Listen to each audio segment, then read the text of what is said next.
Hello everyone, welcome to the TriStar Gym channel. Today's episode we are breaking down UFC 200, two of the bouts on the card, the Jose Aldo versus Frankie Edgar bout, and of course we're going to be breaking down Johny Hendricks versus Kelvin Gastelum. I know the main event is John Jones versus Cormier. We've already done a breakdown together on that one. Look it up. I'll put the video in the description. If you haven't watched that video yet, check it out. It was an excellent video. We did it together. It came out really well. For this video, we're going to be breaking down those two particular fights. Those are the two fights on the card I'm most excited about. Rematch between Jose Aldo and Frankie Edgar, and of course, Kelvin Gastelum versus Johny Hendricks. Now, before I get started, I want to give a special thank you to our sponsors, Quest Nutrition and Reebok. And also for this episode, Reebok's going to be giving you guys two shirts. Okay, so take a load up. Check out this shirt here. We got the Reebok. We got the Reebok Combat shirt here. Okay, Reebok's going to be giving you. Sorry, they got the Reebok emblem. It's going to be giving you two of these shirts. To participate and to get your chance to win the shirt, all you got to do is share this shirt via social media any which way. Okay, you can share it off the YouTube feed right here. Just share it on Twitter, Facebook, any which way you want. If you share it on Twitter, tag me in it. My handle will be in the description, and it might even pop up on the screen right now. So tag me in it. We'll make sure to contact you through Twitter if you do it that way.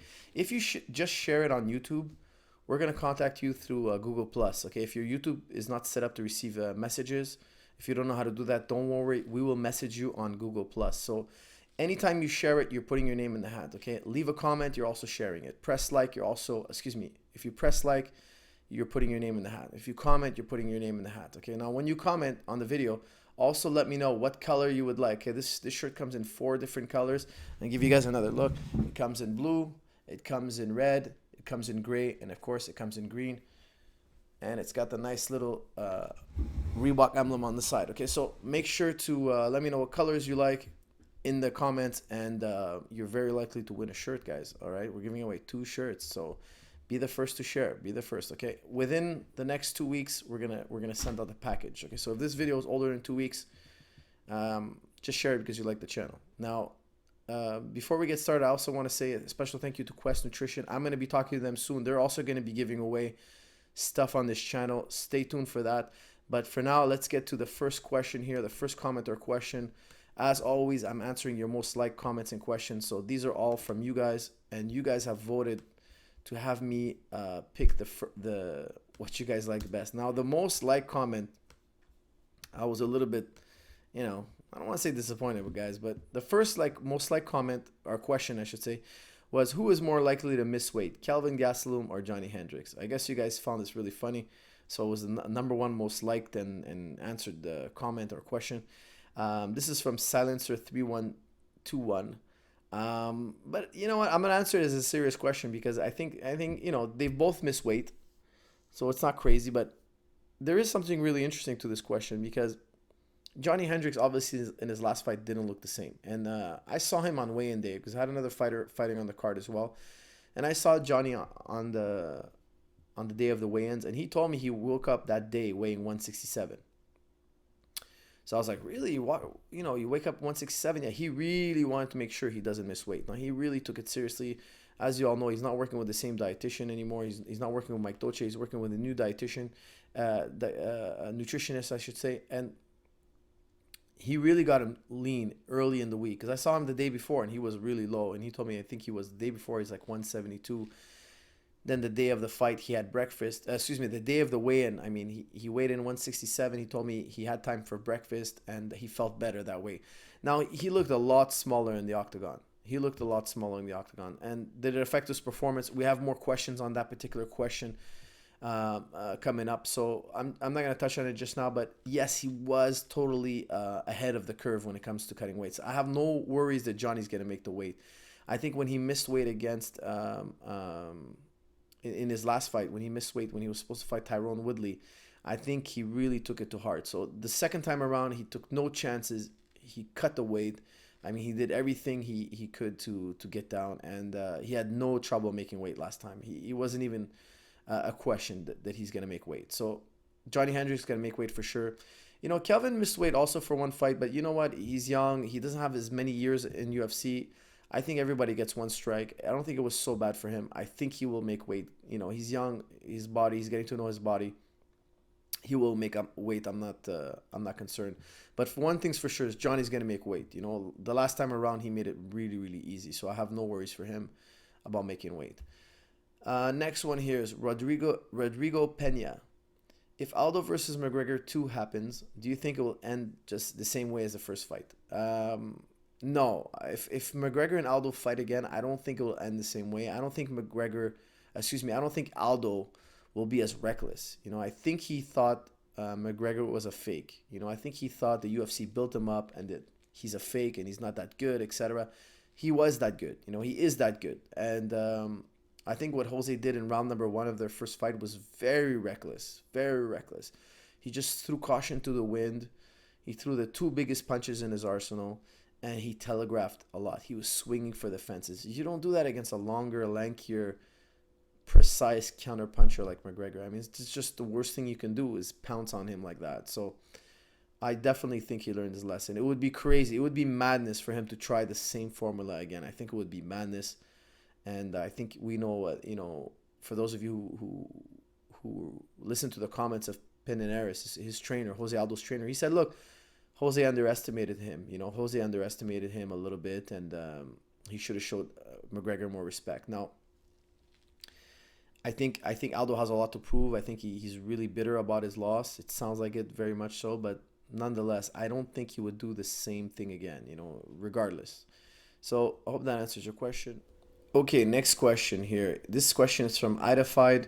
Do you think Aldo is fighting too soon after being KO'd stiff? Do you predict him being KO'd in a similar fashion as Chad Mendes? For those of you who don't know, Chad Mendes also got KO'd by McGregor, and then when he fought Frankie, he got KO'd again in round number 1. And Idafied wants to know if I think that'll happen to Aldo. It might, and I'll tell you why, because sometimes fighters, when they get KO'd, they get really, I don't want to say they get tentative, but they know that danger is there. You know, maybe Aldo's, he's never been KO'd in his career, so maybe in his mind it was impossible. It's not something that could ever happen. And sometimes when a fighter goes through that and he gets KO'd the first time, he becomes super prudent. You know, he becomes super intelligent because he knows that danger is there. And that danger is there for everybody. In my opinion, anybody can get KO'd.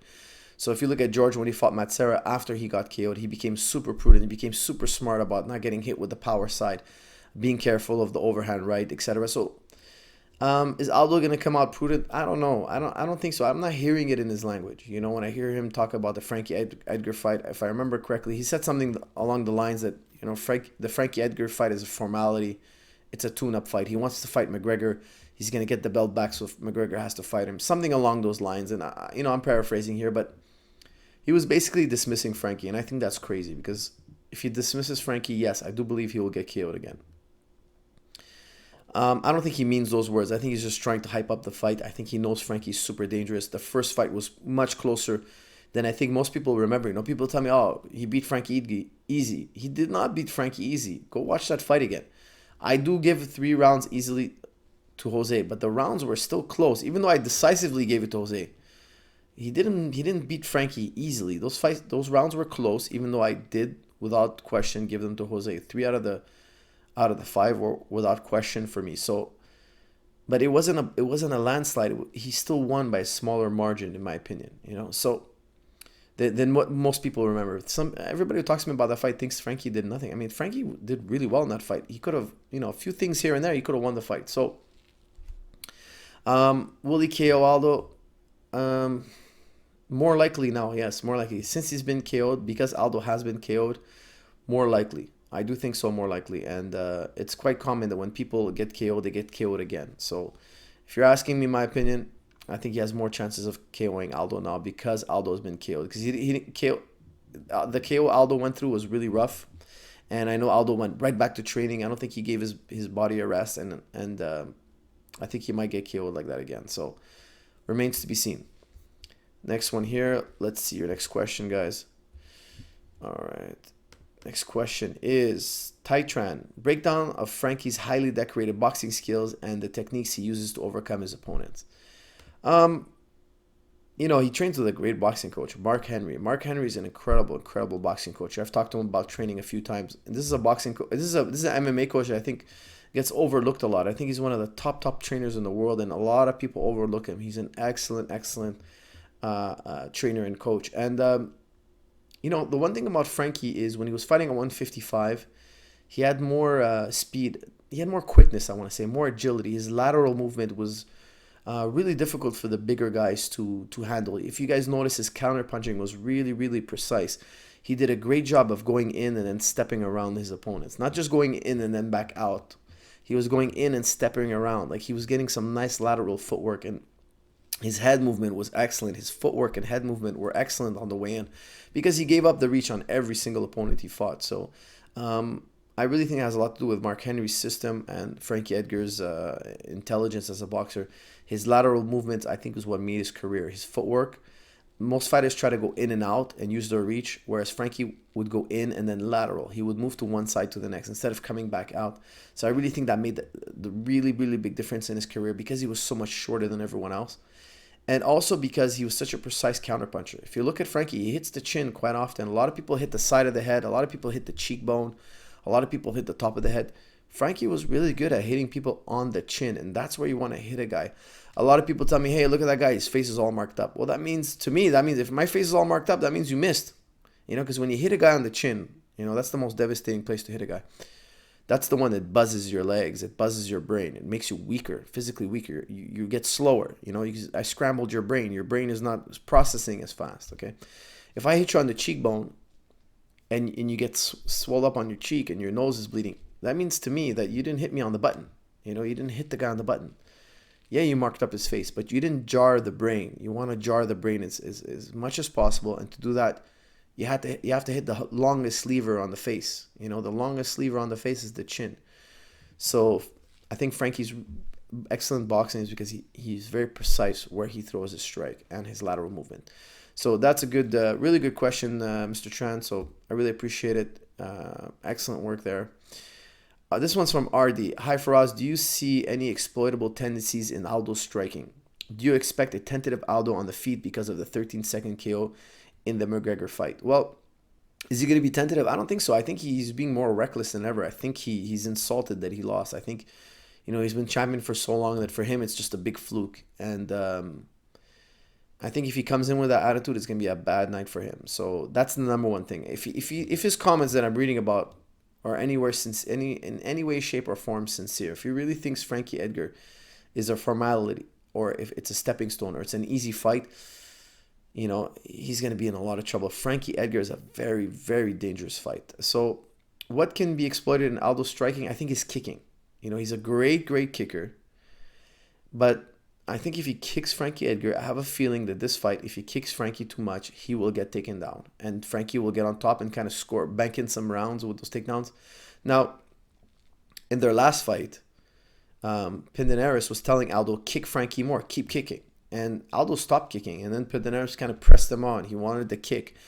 And then the interviewers asked him after the fight why he didn't kick. And he said, I was worried about the takedown. At least that's what the translator said that Aldo said. So I think that's the number one thing that Frankie can exploit from the striking. Is Aldo's also a great puncher, and he's also got great head movement. They both got great punching, great head movement. They're both very precise strikers. But I think Aldo kicks a lot more, and he can get taken down. Whereas Frankie kicks, he's not worried about Aldo's takedown because Aldo doesn't really do takedowns. He does sometimes. But mostly when he's broken in his opponents, then he'll start shooting takedowns. But I don't think he's going to break Frankie. I think Frankie's going to stay strong all 5 rounds like he's always had in the past. And I think that's going to take away Aldo's kicks because he knows if he kicks Frankie too often, if Frankie sees that kick coming, he's going to get taken down. And I don't think Aldo wants to get taken down. Even though he's very good at getting back up, I think he knows it fatigues him. So he's going to avoid the wrestling at all cost. Next question here is from Cam Sanal. Hi, Firas. Do you think that Hendricks losing weight has actually made him less dangerous as a fighter? Is it possible that when you lose weight, you do not become any faster or more agile and become worse since you lost some of your power and your ability to outmuscle your opponent? Well, I definitely think that that Johnny losing all that weight doesn't look good on him. Now, the last weight cut, I saw him the day of the weigh-in. He told me he was weighing 167. I was shocked because I never seen Johnny look so small. And he was very visibly small. I mean, he looked my size. And he looked small all week. You know, we all know he missed the weight before, so you want to make sure he didn't miss it again. But he's big rig. You know, big rig is supposed to be big. I think when you're a big guy, you use big man techniques. Now, some of you might not believe there's such thing as big man techniques. I've trained thousands of people. Big men use different techniques, you know, and I don't want to get into why, but it has to do with absolute strength and relative strength. When you're smaller, you can lift more of your body weight than when you're bigger. Okay, you can lift more weight when you're bigger, but not the same percentage of your body weight. So some techniques make more sense for heavyweights. But long story short, big man techniques work for big men. If you're not a big man anymore, you got to learn the little man techniques, and their variations. So I do think, I agree with you. I think him losing weight is not making him faster and more agile. I think it's a myth. It's a myth. I think if you're carrying fat and you lose fat, you'll be more agile and quick. But Johnny was never fat for his fights. You know, maybe he was fat between fights, but he never got in the octagon with a giant gut and 20 pounds of fat on him. No. He was quite a trim man and very, very muscular. When in his last fight, he didn't look as muscular. He didn't look as powerful. I think he was training to make weight and he wasn't training to fight, you know. So no excuses. Stephen One Boy Thompson was going to beat him, in my opinion, either way. He's just a better fighter now. He has more tools than Johnny, in my opinion. But Johnny didn't look like Big Rig. He was a smaller version of himself, and I don't think his techniques will work as well. And I don't think he'll be able to take as many shots. I don't think he'll be able to, you know, be as heavy top game. His top game won't be as heavy, literally. I don't think his takedowns will work as well. I don't think he'll have that explosive power. You know, I think he's lost muscle. When he fought George, it was reported he was 205 the night of the fight. I don't think he was 205 in his last fight. I think he was probably 185, maximum 190. He looked really small compared to his old self. Now, that wasn't, you know, that's not 15 pounds of fat he lost. That's 15 pounds of muscle. Now, when you lose that much muscle, you lose a lot of skill. You know, like it or not, you lose a lot of skill. You lose a lot of your ability. So I do agree with you. I think him losing so much weight, you know, the new USADA rules, no more IVs, all this crazy testing that they're doing, you know, who knows how that's affecting people. But guys are coming in now way smaller, cutting weight way earlier. You can't take that IV. You can't do this. You can't do that. It's affecting people's performance. And, you know, I like it. I like it because we're going to see more of the martial arts. I don't think dieting and all this crazy science stuff that people do has anything to do with martial arts. I think martial arts is about your skill. Two guys of the same size fighting each other, and anybody who does these crazy weight cuts and all this, you're bypassing the spirit of the weigh-in. You know, the spirit of the weigh-in is to make sure that the individuals competing against each other are of the same size. You know, we do this for safety. It's also physics, right? The bigger man, if there's too much weight, it's very dangerous. So I like the fact that they're making the rules more strict. So we're going to have individuals who are more of the same size competing against each other, and none of this crazy weight cut stuff. You know, for me, I think it's just dangerous. It's dangerous for the guy doing all this crazy weight cutting, and it's dangerous for the opponents who are a lot smaller. So that's my answer to you. I do agree with you. I think the weight cutting is just too much. Next one here. This one's from AC. What are Aldo's weaknesses? Well, Aldo's got a few weaknesses. You know, he's been a tremendous champion. No doubt about it. Probably one of the best pound for pound of all time. Definitely in the list. But he's got some weaknesses, like all fighters do. And I think his weakness is, number one, he gasses.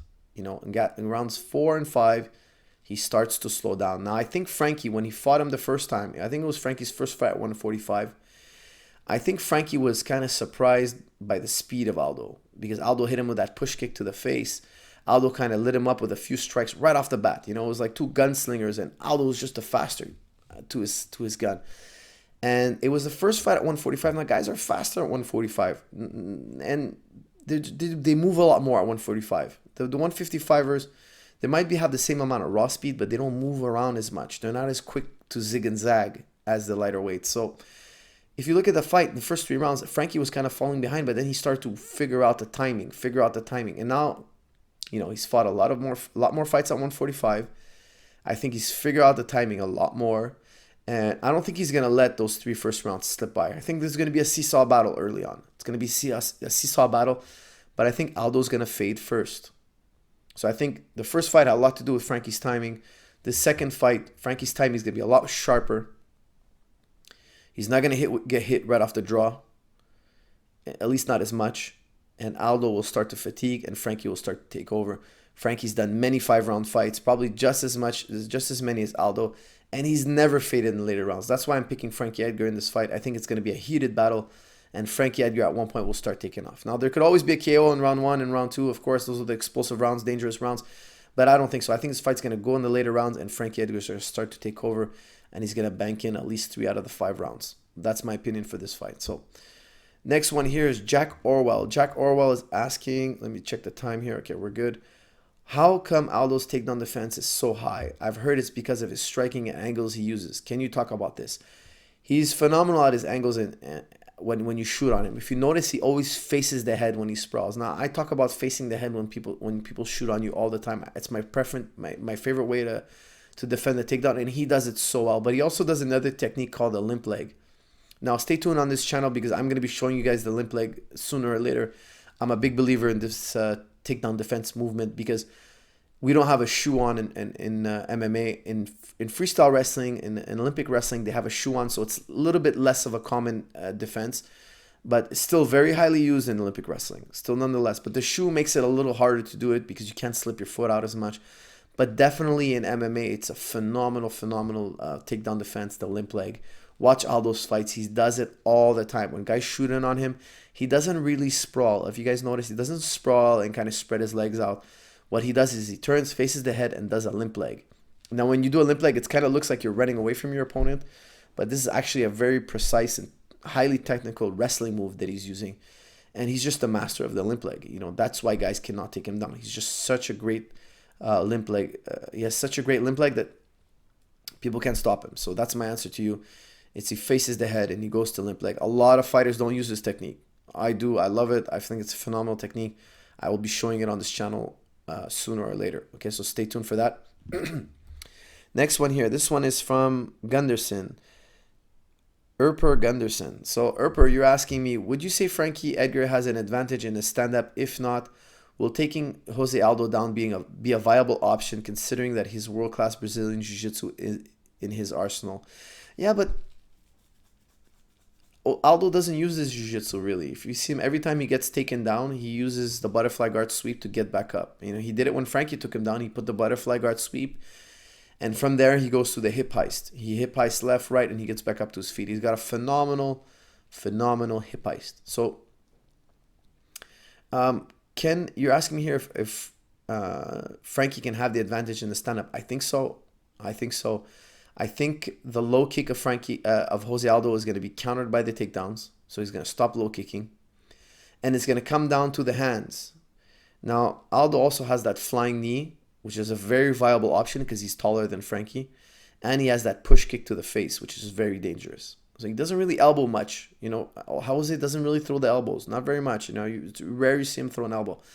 But that flying knee is super dangerous. So I can really see if Frankie shoots in, he can get hit with a knee.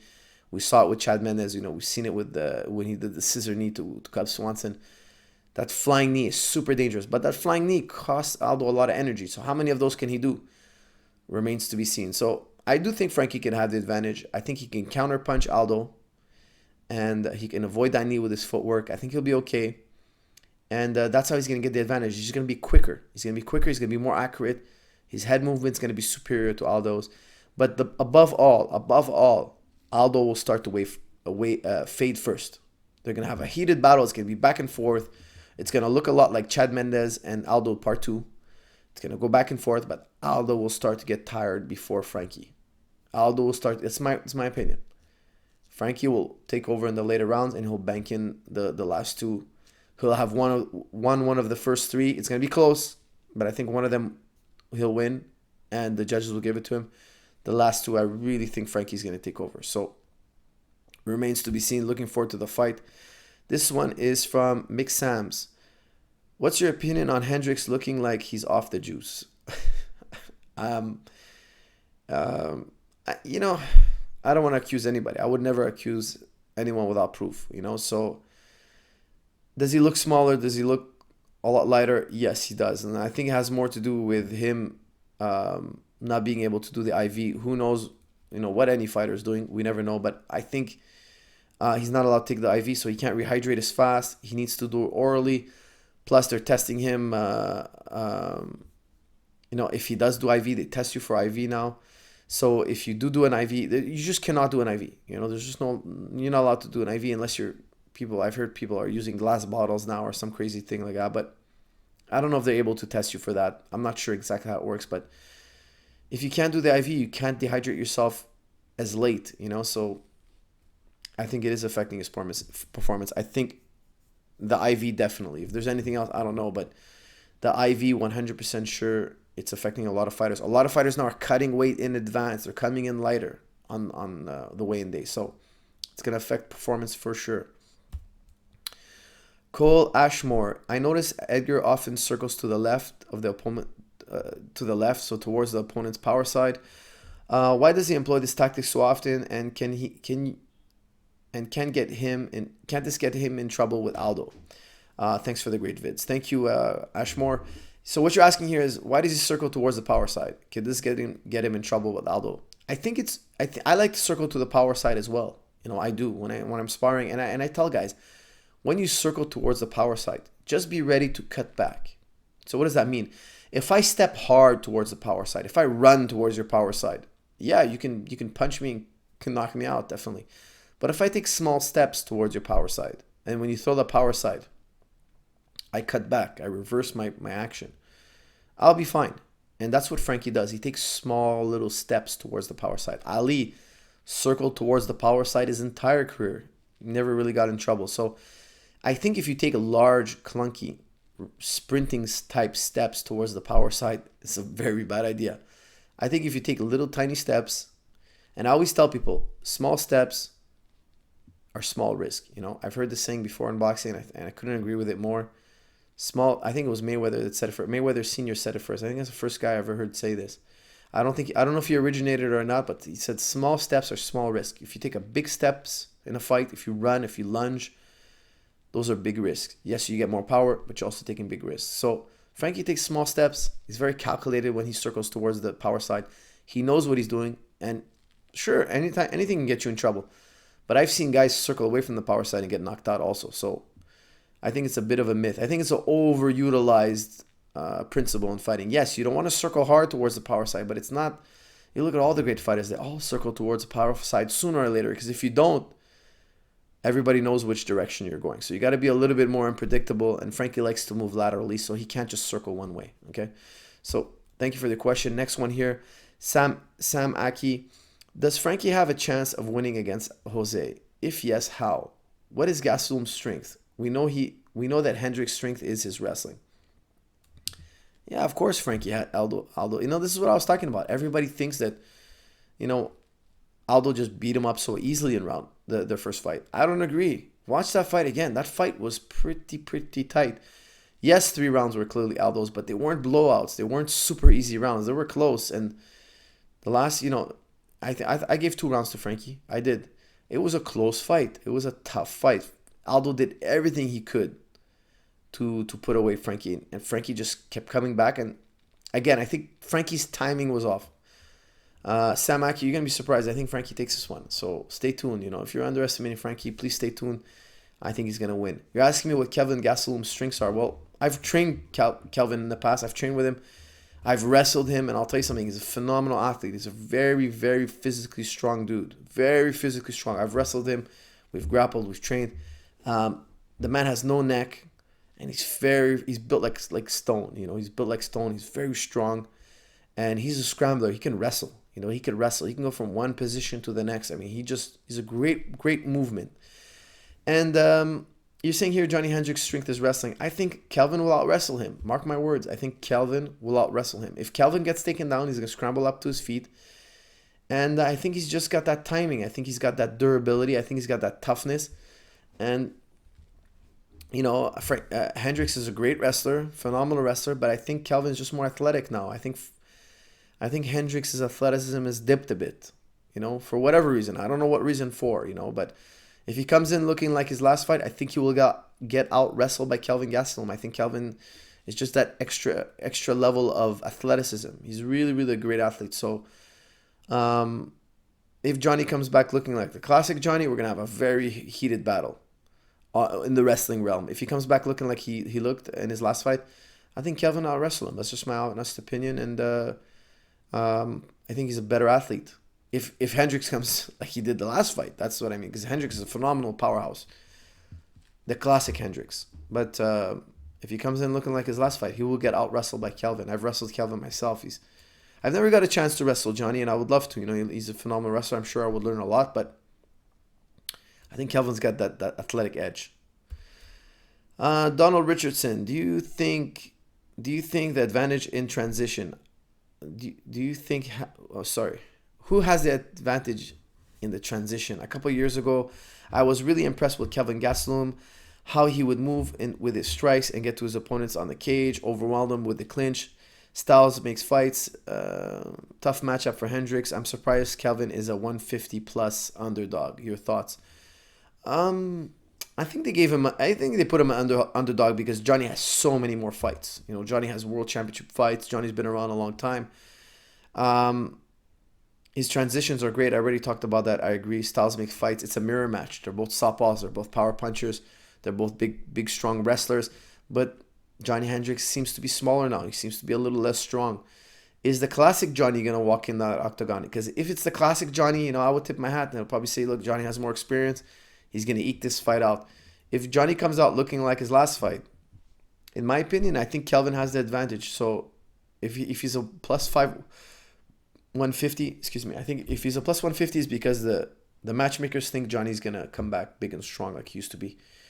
He's going to find a way to manage his diet better. But I don't know. I don't know how he's going to get around all that. All the USADA, the rules. He can't use IVs. Who knows? Maybe he has a way. But if he can't, you're right. Kelvin's transitions are just superior. And I think Kelvin will win.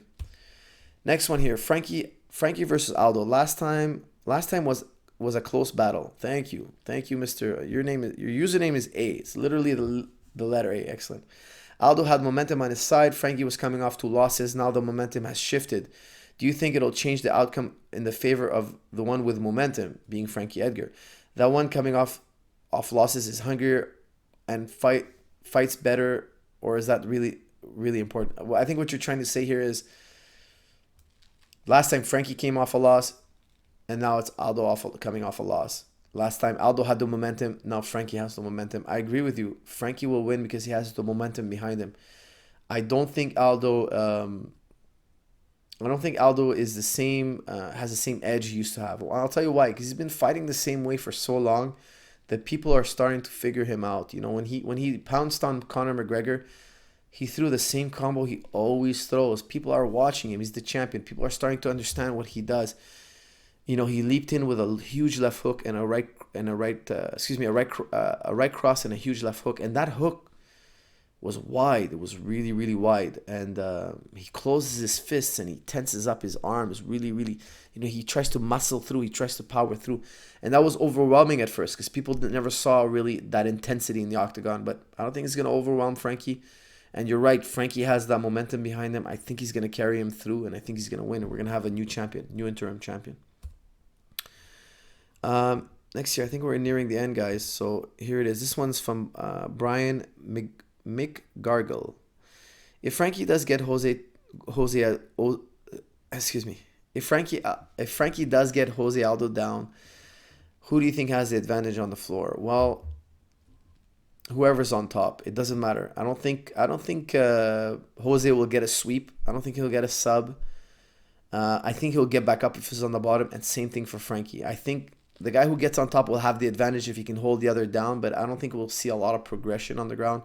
Frankie's very seasoned in jiu-jitsu as well. He's a black belt as well. He's been wrestling since his youth. It's a myth that wrestlers don't know grappling. There's parterre in wrestling. Wrestlers go on the ground. They're not naive to the ground. Imagine there was takedowns in jiu-jitsu. Imagine all the jiu-jitsu guys, all the world were doing takedowns. From day one, you do takedowns and you do ground. They would be at par with wrestlers. Wrestlers would have a hard time taking jiu-jitsu guys down. Wrestlers train standing and they train on the ground. It's a myth that wrestlers don't know nothing on the ground. It's a myth. It's just a foolish thing to say. Frankie's been wrestling on the ground since he's very, very young. So he will be just as good at getting back up to his feet as Aldo. And he's proved it in the past. And I think the only guy with the advantage is the guy on top. Can they stabilize one another once they get on top? That remains to be seen. I think we'll have a few seconds of one guy on top or the other. And it'll make all the difference in the fight. I think it can make a huge difference in the fight. If one of them could just hold the other down for a minute or so, he'll bank in that round. Because I think the striking is going to be very, very heated. Very, very heated. All right, guys, we're about to wrap this up. I think I have a couple more in the bank, and then we're done. This one is from Natraj. Both Aldo and Edgar show insane pace during their initial rounds. However, Jose Aldo fades away as the fight goes into further rounds, and Edgar will have an obvious advantage in terms of cardio and pace. Technique-wise, who do you think will have the advantage to win during those potential rounds when both are putting in 100%? Natraj, I agree with you. Frankie doesn't fade. I think in the early rounds, it's going to be neck and neck. I think it's going to be, they're both super technical. Just Frankie has a better pace for 5 rounds. I agree with you. It was super tight the first fight. Thank you for mentioning that. And yes, it will be super tight again. One man might go down, but I don't think it's going to be Frankie. I think Frankie is going to ride this through, and he will pick up the pace as the fight goes. I think the first fight, he could have had it, but the timing just wasn't there. He got caught sleeping a bit. He got hit right off the draw, and I think this will not happen again. All right, guys, I'm going to do one last question here. We are over time, so here's the last one. This one's from Jacob Baziluz. Do you think Johny would be more successful at middleweight? Great question. I think if he loses this fight, he should give it a go at middleweight. I think, yes, I think he would do better at middleweight. He would be able to be as thick as he wants to be. The weight cut would be easy, and his wrestling and his power would be tripled. You know, I think he would be knocking guys out here and there. I don't know if he'll ever be champion. I mean, look at Robert Whittaker. He went up a weight and he never performed so well.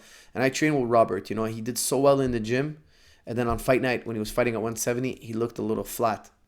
It was the weight cut. The weight cut was draining him. Some body types just can't cut that much weight. And it's okay. Robert's a very strong guy. Robert Whittaker's a hard puncher. But at 170, the reflex just wasn't there. 185, he's looking beautiful. His speed and his reflex and his energy levels are super high. We saw the same thing with Eric Koch. He went up a weight class, looked really good. It's not all about reach. You know, it's also about how your reaction time is, how your feel is. How do you feel when you're fighting? Do you feel like you're pacing yourself because your body's not feeling right? Are you performing like you perform in the gym? If not, it might be the weight cut. So I really think that if Hendricks loses, I don't think you should consider fighting again at 170. I think you should go up. He should go up at 185 and get that size and strength back. And fight guys your size. No harm in that. And I think he's got a good punch. He's got a very powerful punch, and he can knock out a lot of 185ers. Listen, he hasn't knocked out anybody in a long time at 170. It's been a long time he hasn't knocked anybody out. And I think the human body only has so many major weight cuts. You know, if you're cutting 30 pounds, 40 pounds, he said when he fought George, he said he was cutting 40 pounds in the last, I think it was 6 weeks. 40 pounds.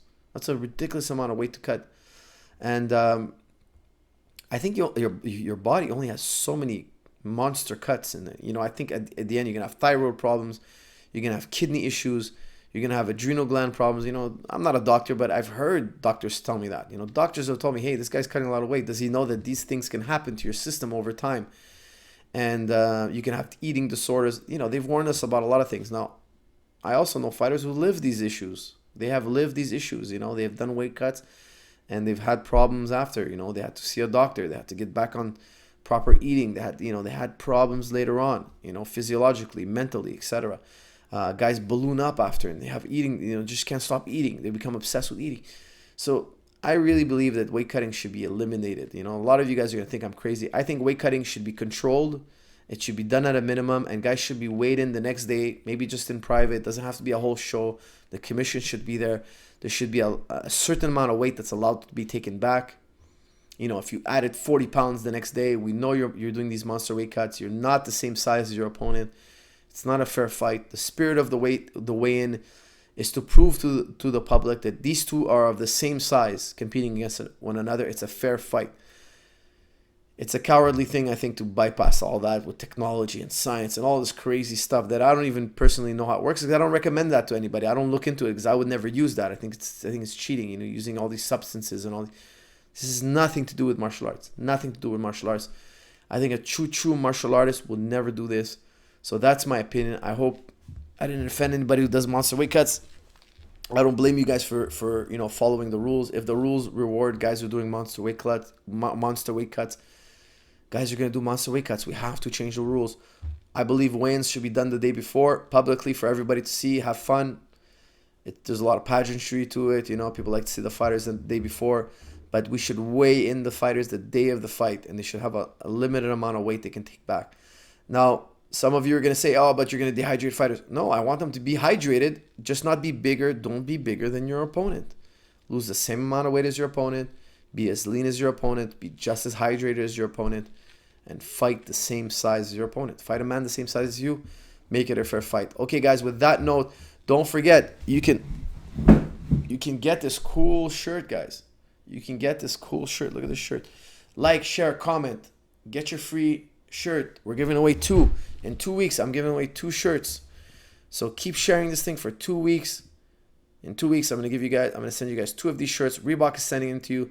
Thank you, Reebok. Like, share, subscribe, comment. All that puts your name in the hat. Thank you, Quest Nutrition, and I will see you all in the next episode. Thank you.